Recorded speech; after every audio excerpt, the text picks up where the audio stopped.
Hello and welcome everybody to another episode of our InBody Q&A series. Hi Laura, how are you doing today? Hi, Steph. I'm hanging in there, doing all right. Happy to be here. Fantastic. All right, so let's dive in with our next question. I'm going to read it because it is a mouthful. So I have it here. I know the red zone isn't technically bad, so why am I trying to move away from it? If I move from red to green, I feel like I may be missing some learning from the red zone. And if I focus on the red zone too much, then I feel like I might get stuck in threat and it might backfire on me. So I feel like that is a fantastic question. And I have a feeling, just from reading this question, I have a feeling that this person has done some personal development work before because this question is a little bit more, I would say, advanced. So I want to say up front that um, you are correct. The red zone isn't bad at all. Okay. So we do want to learn and reflect on what's going on there. The key is learning not how to get stuck in the red zone. So we need to build our capacity and our awareness first of using InBody as a whole. So remember, our InBody program is a framework to help you understand your patterns, your emotions, your thoughts, your feelings, your sensations, all with a almost a simple guide of the red zone and the green zone that sits underneath. So you need to start to really, really become aware of what's put me in the red, what puts me in the green. Is it a situation, a thought, your own thoughts, an event that trigger you into the red zone? So first, it's the awareness of those two states. Secondly, learning how to shift that state and proactively and intentionally practicing going green. Because remember, when we go green, we have more access to our wisdom self. And it's the wisdom self we need in order to reflect on what's going on in the red zone so that we don't get almost flooded if we're like, hey, I want to know what's going on in the red zone. I want to learn from it. It isn't bad.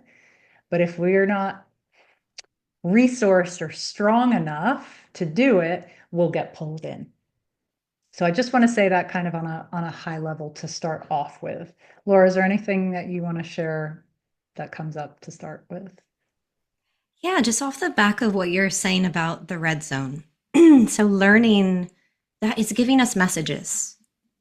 What it's doing is like when we're aware that we're in the red zone, that means that there's some important messages that we can start to maybe decipher, to sit with, like, what is it that I'm actually feeling? How do I know I'm in the red zone? What is this exactly? Is it overwhelm? Is it a collapse? Is it I'm edgy? What is it exactly? And then there's these important messages is where the learning can come in, right? And of course, like you were saying as well, we want to be fluids. So you think about you don't want to be stuck overly long in that space. So there's something that comes up for me about get your information and go. Get your information from the red zone: who, what, why, where, how. Answer some of those questions for yourself. And then now, what can I do to shift my state? I've got some really important information that just came to me. I've just had a really big work presentation, and I still feel like I'm in the red zone because I've been preparing for 2 weeks and I'm still really edgy, for example. And it's like, oh, okay, I'm not feeling good that I'm in the red zone, but I now know why. I put that together for myself. I can grab my information and go. Yeah, and so kind of what you're saying, like I like the example you just gave, and another example just popped in because we've talked about this in other Q&As of running it through the InBody filter. So again, we need to first have the foundation, if you will, of knowing what state we're in and potentially how to shift it. Yeah, proactively or using InBody to shift it. So let's just say, for example, I don't know, you were talking to a friend and they said something that you didn't like, and you became defensive and frustrated, and you finished the conversation, you went home, and you kind of were realizing, ooh, okay, I'm in the red zone and I want to get some learning from this. I don't want to run away from it. So what do I do? Okay, so going through the INBODY filter, going into your I. Well, how do I feel? Ah, frustrated. Great. Remember to do your grounding and centering. This is going to be the most critical part. So the I, N, and the B.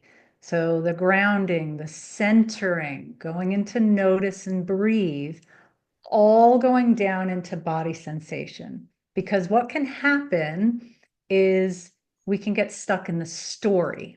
Yeah. So we feel frustrated, but what we're really looping over is, I can't believe they said that. I wouldn't have said that. That was rude. Why'd they do that? Da, da, da. And just going around in your mind.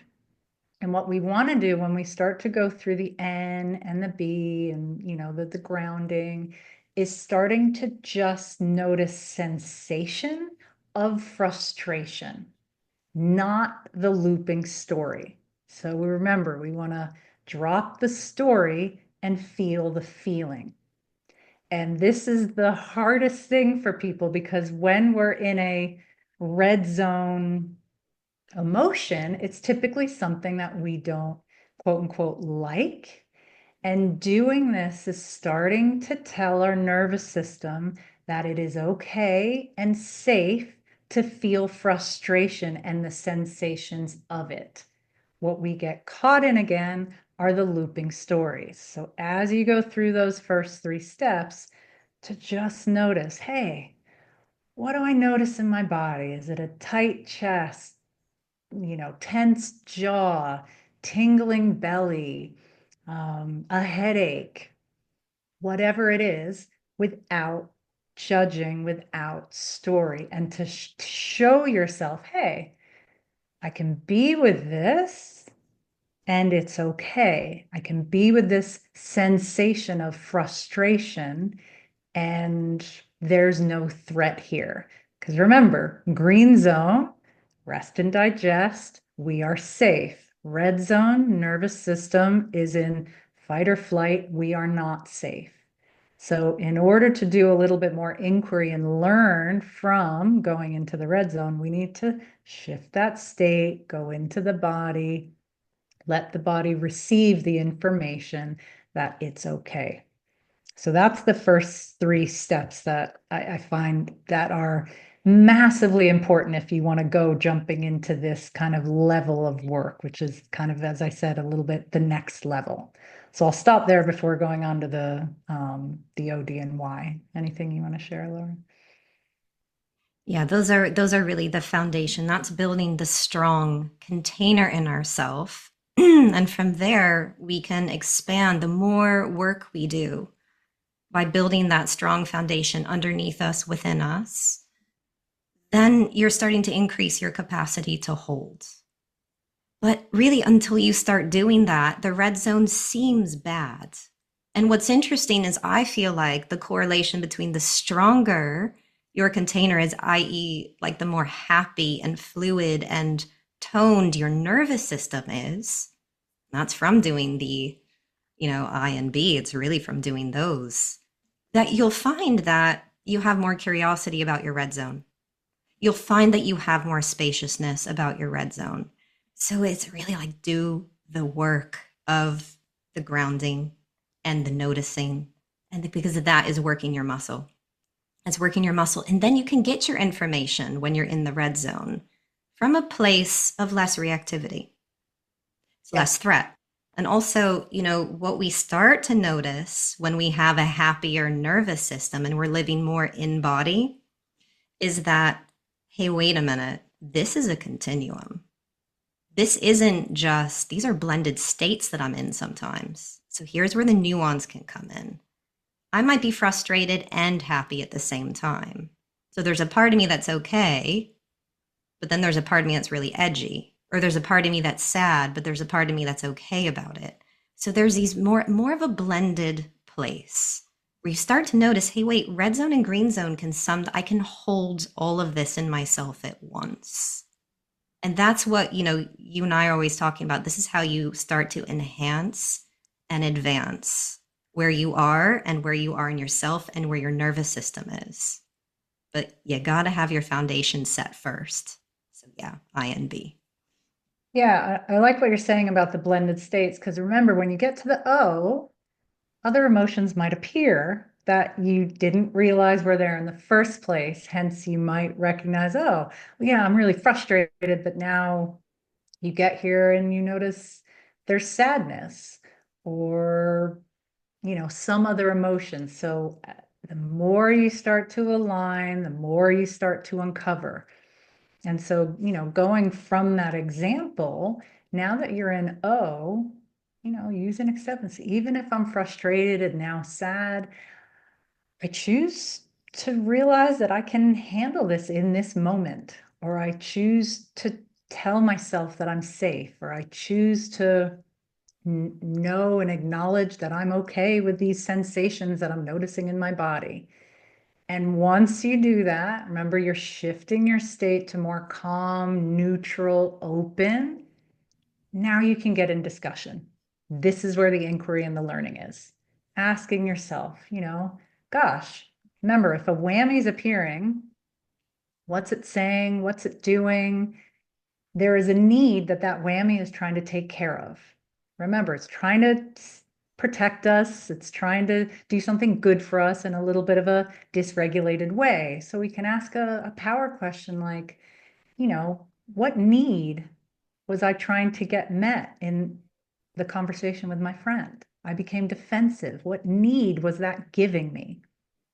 And through exploration, maybe you find that, oh, that was a way for me to not feel inferior. What my friend said made me feel bad and less than, and becoming defensive is my self-soothing mechanism to, put a barrier to that. Or, and what's underneath that? Maybe it's those feelings of not good enough. Yeah, so doing some more deeper introspection and discuss, and then, add some gentle touch and kindness. Ask yourself the question, well, how can I get my needs met differently right now for myself? So maybe you need to add in a little self-talk or a kindness to yourself, or remember something that made you feel good enough and worth it. So learning how to tend to yourself differently. Um, and then by the time you get to the why, you are again celebrating the fact that you just took the time to do this work, which is deeper work that often a lot of us don't. We just kind of skim over, we don't want to do because we think it's uncomfortable, or we think we'll get stuck in the red zone for good. That whole backfire part of the question. If we're not resourced enough, then it will backfire. We'll get stuck in the muck. And then what do we choose? Maybe you choose to do something kind for yourself. Maybe you choose to go back to your friend and speak without defense and apologize and say, gosh, I'm really sorry I spoke that way. What you said kind of just hurt my feelings, and, I didn't need to speak that way. And then maybe your friend, oh, I didn't mean to that. And you have a nice conversation. Yeah. So it changes the outcome. So again, using that INBODY filter to go a little more deeper, to help you pick out what is behind these messages. As you said, Laura, like these emotions, they're just messages, they're messengers. So how can we use it to master ourselves more? Remember, that's what this is all about, mastering the art of you from the inside out. So those are the last three letters. What do you got on that? What do I got? Yeah, really, it's like the main takeaway for me around this question about how this person really nicely said, the red zone isn't bad. I realize that.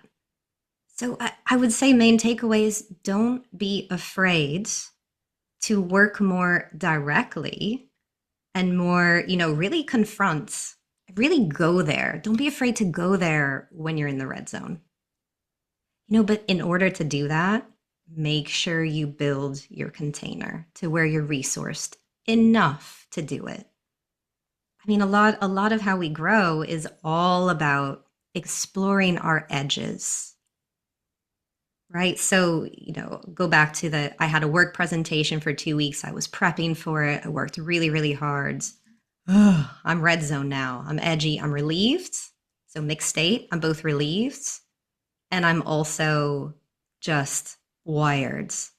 And so it's like, okay, let me work with that. Let me do the time and the space to work with it a little. Let me go there. Let me just dive right in. So then it's about what do I need in this moment? And that's exactly, yeah, that's the OD and the why. So grab your information and go. Don't be afraid to work more deeply with your red zone and do your foundational work. Yeah, beautiful. So, net, give it a go. Just stretch, as you said, the edges, your little the window of tolerance, as it's called, or I've heard another phrase, the window of comfort. Just stretch it a little, see how it goes. If you recognize it was too much, that's okay, pull it back. Try it again later, shift your state, do some breathing. But this is where the real magic happens. Deep transformation, long-lasting change. And it's a beautiful thing to witness. Yes. So I hope that, thank you for whoever sent that question in. I hope this was helpful for everybody. It was really nice speaking about it with you, Laura. And we look forward to seeing you again soon. And we'll see you Have a next good time. one. Bye.